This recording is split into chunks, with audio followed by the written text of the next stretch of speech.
So good to be here. I always love the Tuesdays where I get to preach. I love the Tuesdays that I relax too. But I am very excited about the topic that we picked for this month, Bible and Science series, part one of three. And today we're going to be talking about, you already probably know, Noah and the flood. You already know. Um, an intentional punt there. I'm going to recommend a few resources for those who are extremely curious about these topics. And I encourage all of you to go ahead and research those topics. For example, Genesis, the flood, the creation.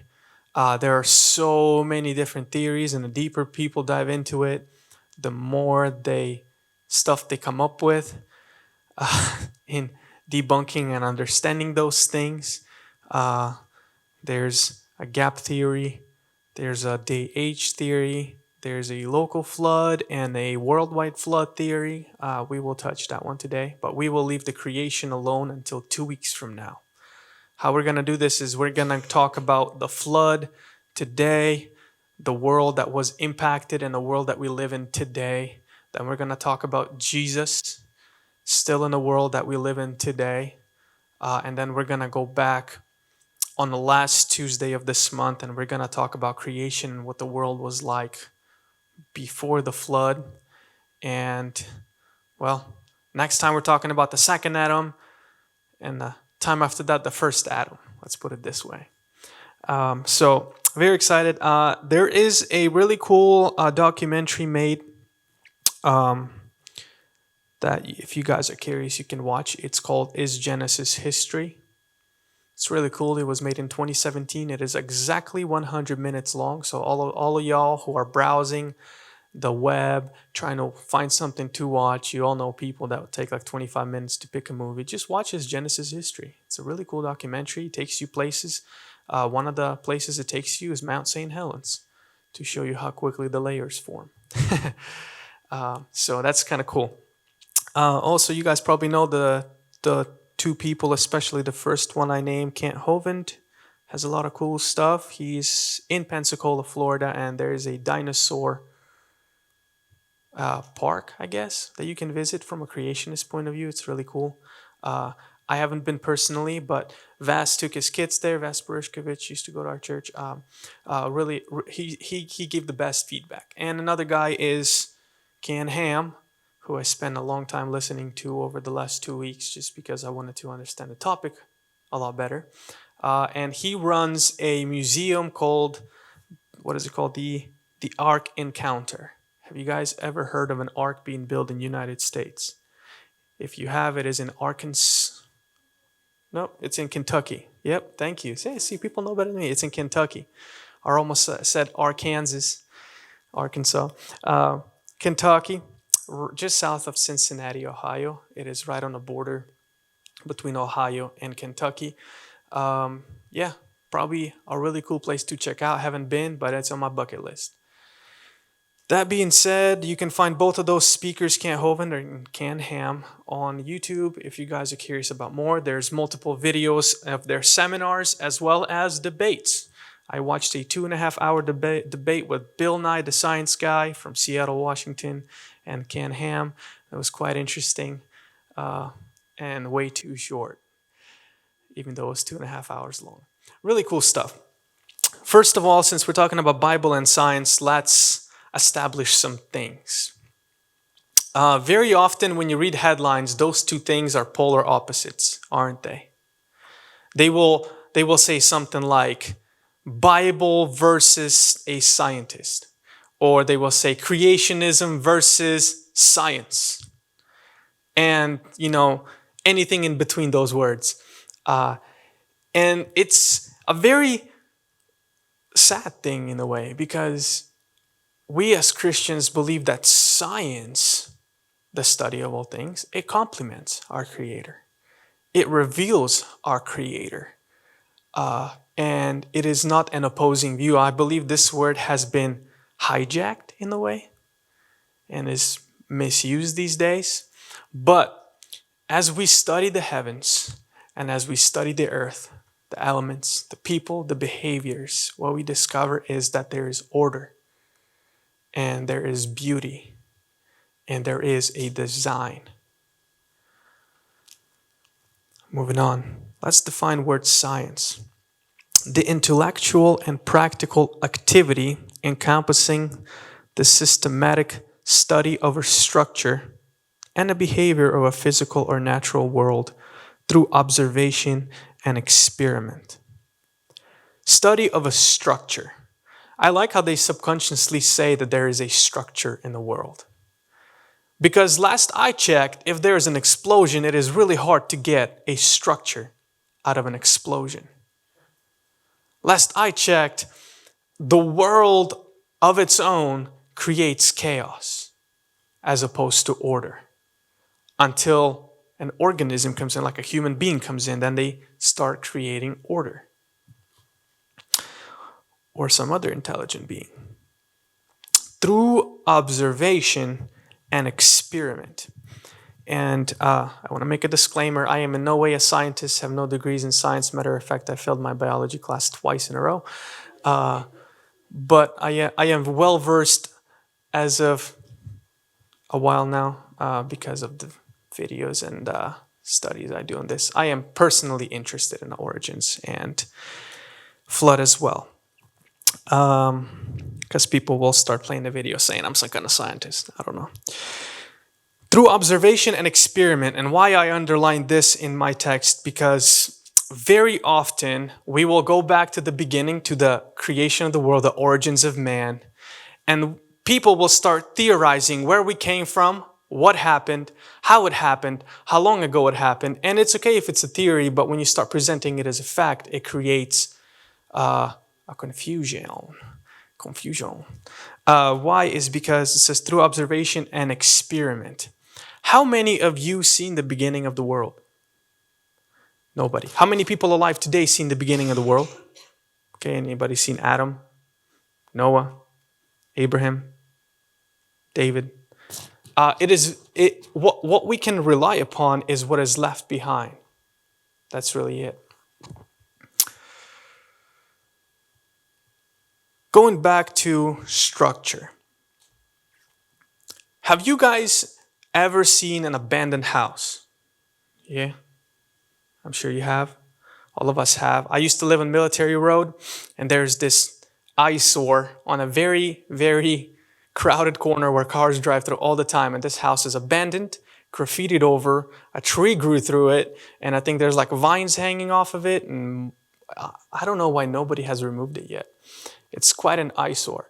And you know what? As the time goes by, the house is not improving. The house is not getting any better. It is hard for somebody to claim that the order the world is in happened on its own. And I'm not going to talk a whole lot about origins of human today because that's what we reserve for 2 weeks from now. I am going to move on to flood here shortly. If you notice that the world, let's touch on the order. The world around you is in perfect order. How many of you checked your calendar today? Yeah, I check my calendar every day. Every day I come to work, I have to check my calendar because I have like meeting after meeting, places to be, things to see and to do. We have order. We have calendar days. Our earth is spinning around the sun. Around our earth, there is a moon spinning. Our earth is spinning in its own axis, and that all gives us order. There's a high and low tide, heat and cold seasons, right? Right now is a very wet season. By the way, very applicable that we're talking about the flood, because, I work in Sumner, and my plant is right next to a river, and they were freaking out a little bit ago. And when I drive past the houses, especially the bridges, when the water's like touching the bottom of the bridge, it's not touching the posts, it's touching the bottom of the bridge. You know, it's getting real close and scary. And the houses on the side of the river all have sandbags and these barriers they built. I'm like, wow, people are really preparing. But just imagine living in a time of Noah. and the flood waters that would come towards you. Okay, we talked about predictable order of the universe. The word universe itself speaks of a creator because universe means one sentence, as if somebody spoke it into existence. Kind of just a cool little note. So we're going to break up science into two categories. There's observable science and then there's historical science. Observable science is a science you can experiment on today. For example, gravity. Things you can predict and then test. I bet if I let go of my iPad, it's going to fall. I predicted it and then it falls, right? I'm not going to drop my iPad. Don't get excited. I broke my phone not long ago. I didn't like it. Mixing certain elements and constantly getting the same reaction, right? We can observe and understand. What did the guy do when studying electricity? He flew a kite with like a key on it or something. And he said, I bet if electricity hits it or the lightning hits it, it will produce electricity. And also we can observe behavioral responses in people and humans. That's observable science. Science that we can work with because we can test it today, right now. We can work with it. We can understand it. But there's historical science. Science that is purely theories. And there's no way to verify them except to check the evidence. And that is also sparse. Where do we come from?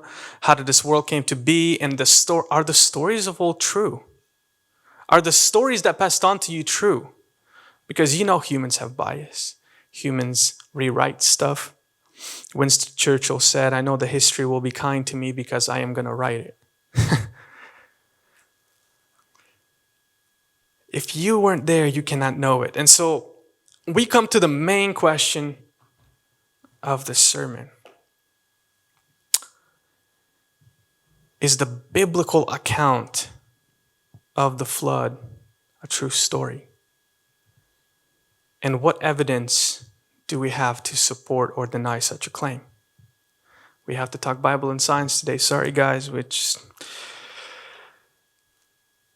unbelievers or skeptics will say, how could there have been a worldwide flood? Where did all the water come from? How could have Noah and his family built such a huge boat using primitive tools and methods? How could have Noah and his family built an ark with zero sailing experience, with zero shipbuilding experience? How could Noah fit all the animals in the world, or at least types of those animals, into one teeny little boat, not even mentioned to sustain them, give them water? What did they drink? What did they eat? People often forget that the seas are salty. What does that tell you? So we're going to talk a little bit about science, I guess. How smart was Noah? What does it take to become a doctor today? 8 years. 8 years plus something else, right? Plus residency, depending where you go, 3 to 6 additional years. I asked my wife. I don't know. My wife told me. So when you count your high school years with your residency, just depends what you're going for as a doctor. It's between 23 and 26 years. And then you have a prefix or whatever they call it. You can write in front of your name, right? You can say doctor. Dr. Andrey. Dr. Melanie. No. Miss Melanie. So in roughly 25 years, you can become a doctor. You can open people up, stitch them back together, fix parts of their body. People say Noah was primitive. Noah, what did Noah know? How smart was Noah? Who can tell me today? How smart was Noah? We don't know. So people that ask you, how could a primitive man using primitive tools build a giant boat? Well, how smart was Noah? What kind of tools did he use? We don't know. But if after 25 years of education, you can become a doctor and deal with something so big as saving someone's life.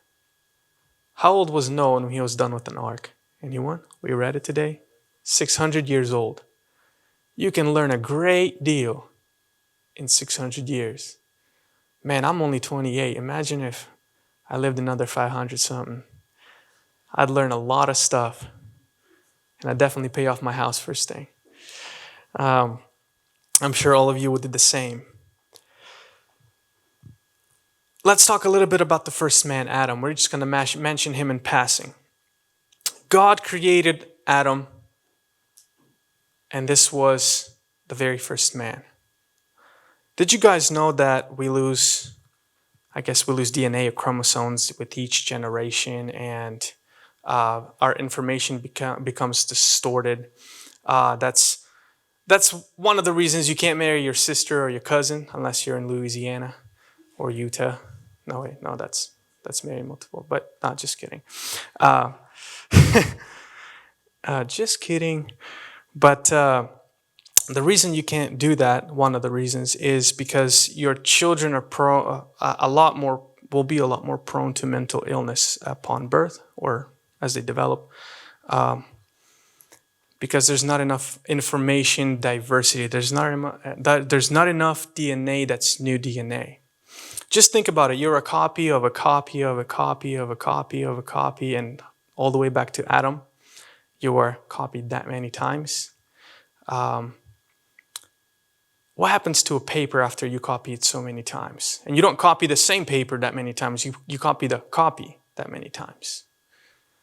The ink wears out, right?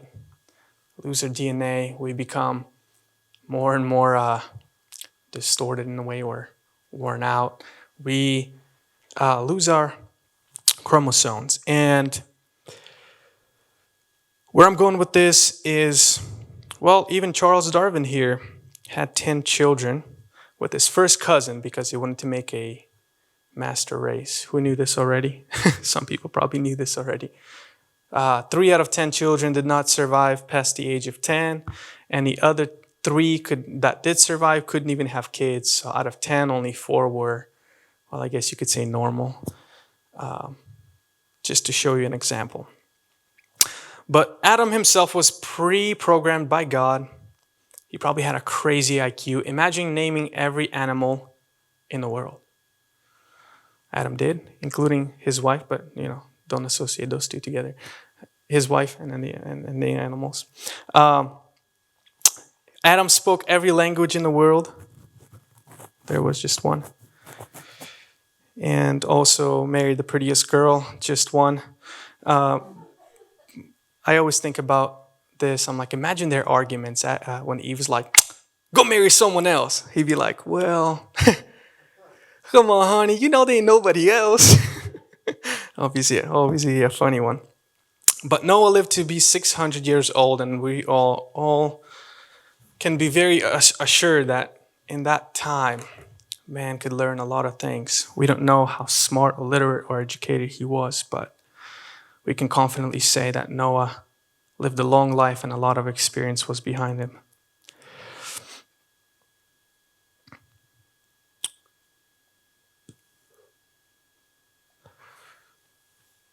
Interesting thing to take out of this is when people ask you a question like that, how could a primitive man it's also a part of evolution to think that today we are faster, smarter, stronger, better than we have ever been.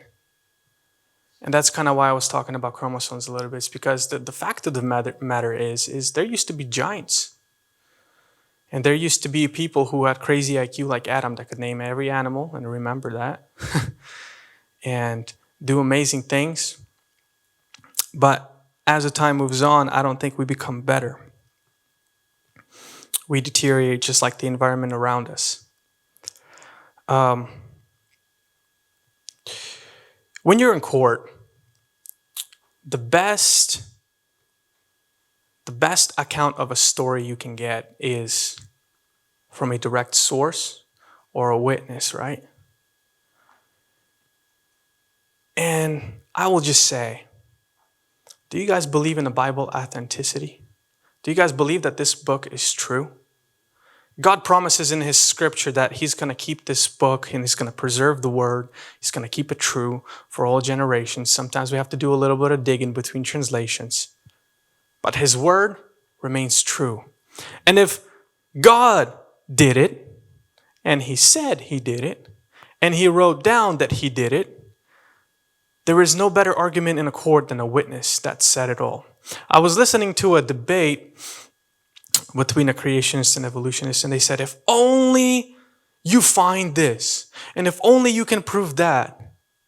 And they were saying something out of the Bible. I forget what they said, what order it was made in. And the creationist is like, yo, there's a book you should read. And there's like a hype in a crowd built up, and he goes, yeah, it's the Bible, Genesis. It says it all, the proper order. It was kind of interesting to hear that. But the best proof is the witness. And the scripture tells us what happened.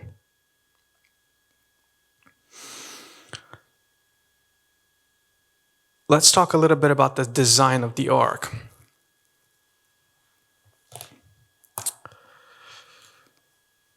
And I wish I had more time. Let's hit the keys in a couple minutes here. Whoever's going to come up.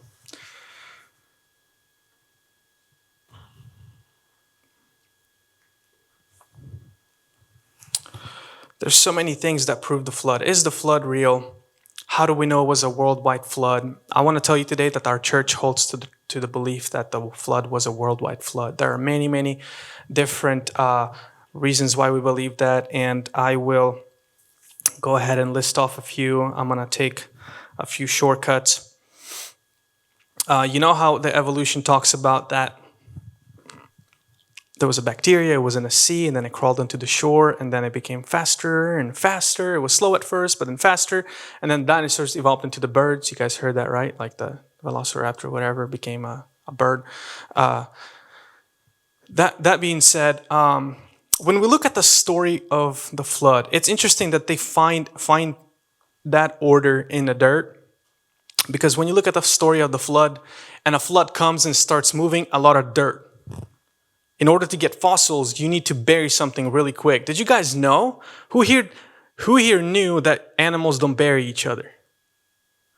Okay, we all knew. Animals don't put each other underground, so in order to fossilize something, you'd have to bury it very instantly. The first layers we find is the sea creatures. When all the sediment starts moving around from the flood, the fountains of the deep broke open. And then once the water hits the shore, who's going to get knocked out next? The small animals and the slow animals. And then the fast ones will run up the hill, and the birds will fly until they run out of fuel, and there you have your evolution table. This happened all over the world. There's multiple verses that the Bible cites saying that, especially when God says, I will destroy all flesh. But God found favor with Noah. Today we must be thankful to Noah that he was faithful and walked in close proximity to God, in presence of God, because who knows where we would be today. I guess I could use another example. There is a giant layer of sandstone within the United States, through like a central United States. It's something like 500,000 square miles. And it's composed of almost pure quartz. So if you ever want a quartz kitchen, just remember, don't overpay. There's a lot of it. It's kind of like a sand on the white beach. And it's hard to imagine how any process other than global liquefaction.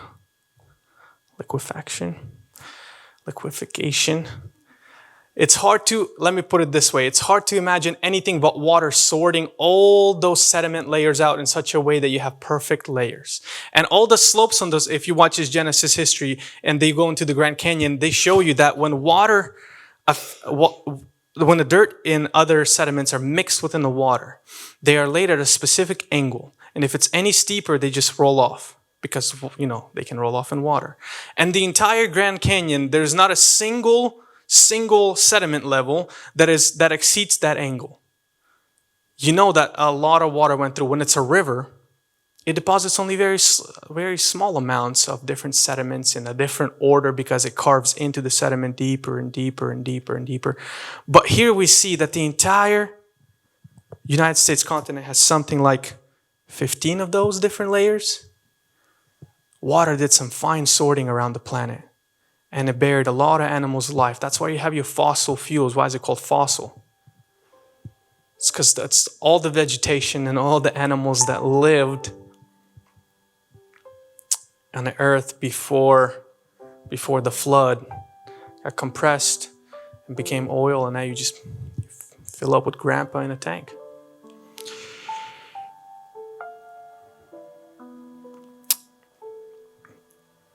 I'm going to cover so much more about the ark. They found the ark in the mountains of Ararat. You know, it's interesting that the civilization begins in the valley of Mesopotamia, which is just east of mountains of Ararat. The very first nation I heard of, maybe there's somebody here that's more learned, but the very first one I hear about is Samaria. And that is Abraham's neck of woods. The city of Ur was under Samaria. They say that they domesticated wheat and created a first wheel there. Maybe true, maybe hypothetical, maybe theorized. But the fact is, when the ark lands in the mountains of Ararat, the first civilization pops up right in the neighborhood. Should tell you a lot about the fact that that's true. They said that there were 3 rivers in the Garden of Eden, and they found 3 rivers flowing in the Mesopotamian region. They named them even the same things. There's Tigris, Euphrates. No, there's 2 other ones. And when they discovered the ark, or what they think is the ark, we don't know for sure, and there's multiple people always looking for another ark. They found the boat that fell outward. It split up. And here's another cool thing. We're pretty sure that Noah was smart and knew what he was doing. If God gives you the dimensions and the layout of it, you definitely will be.